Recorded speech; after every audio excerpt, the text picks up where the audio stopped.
पाकिस्तान की अर्थव्यवस्था की कहानी उसके कर्ज के चरित्र को समझे बगैर अधूरी है। यहाँ आर्थिक चुनौतियों का दौरा अगस्त 1947 में इसके अस्तित्व में आने के बाद ही शुरू हो गया था। 15 अगस्त 1947 को भारत को आज़ादी मिली और उससे अलग होकर पाकिस्तान बना और देश के बनते ही उसे वित्तीय मदद लेनी पड़ी थी। पाकिस्तान आखिर इस तरह के कर्ज में कैसे आ गया, इसकी तह तक जानने के लिए यहाँ की नीतिगत हस्तक्षेपों को गहराई से समझने की जरूरत है, जिसने देश को कर्ज के रास्ते पर ला खड़ा किया है।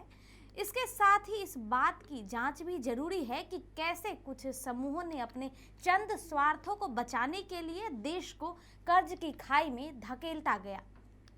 नमस्कार, न्यू इंडिया लाइव देख रहे हैं आप और आपके साथ मैं हूं आर्या झा।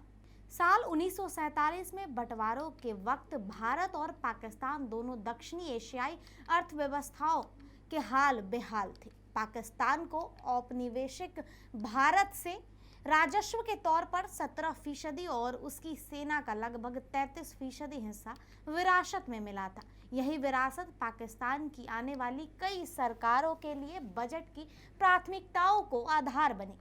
इस दौरान अर्थव्यवस्थाओं के मामले में पाकिस्तान और भारत के कुछ अनुभव भले ही एक से रहे हो, लेकिन साल 1958 में पहले अंतर्राष्ट्रीय मुद्रा कोष IMF कार्यक्रम में जाने के बाद से पाक कर्ज के जाल में बाहर नहीं आ पाया है।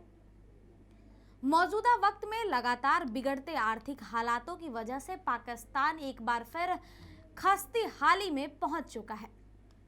पिछले साल के दिसंबर महीने के पहले हफ्ते में एक स्टेट बैंक ऑफ पाकिस्तान ने खुलासा किया था कि सरकार के विदेशी मुद्रा भंडार में भारी कमी है। इस वजह से केवल 4 से 5 हफ्ते का ही आयात खर्च निकला है।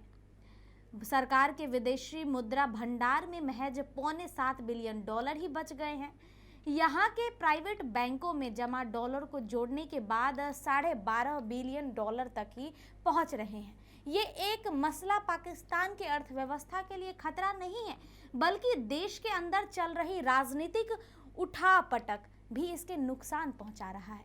यहाँ यह गौर करने वाली बात है कि दम तोड़ती पाकिस्तान अर्थव्यवस्था को संभालने में चीन, सऊदी अरब और UAE लगातार मदद का हाथ बढ़ाते रहे हैं, लेकिन इस तरह के हालातों में देश पाकिस्तान की गाड़ी कहाँ तक खींच पाएंगे, ये खुद में ही एक सवाल है।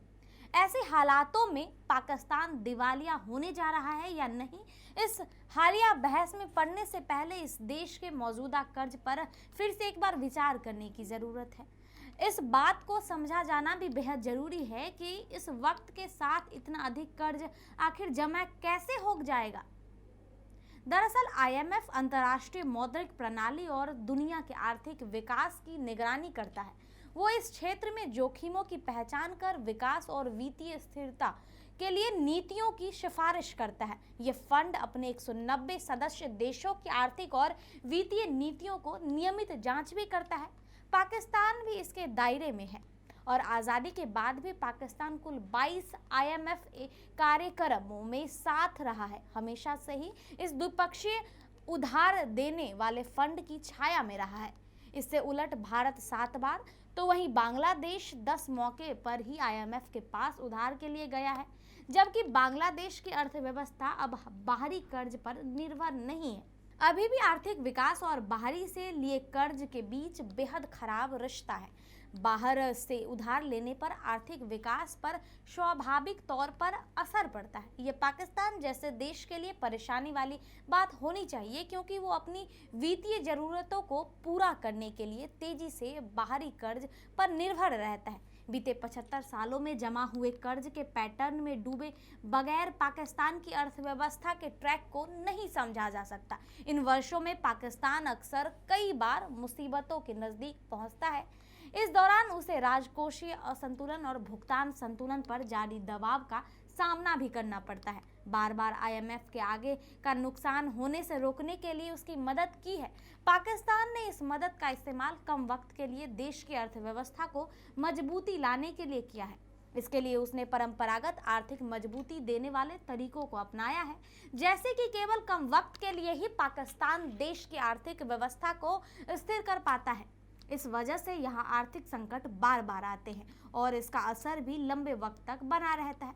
यही वजह है कि यहाँ लंबे वक्त से ऐसी चुनौती हमेशा बनी रहती है जो पूरे देश के आर्थिक विकास पर असर डालती है।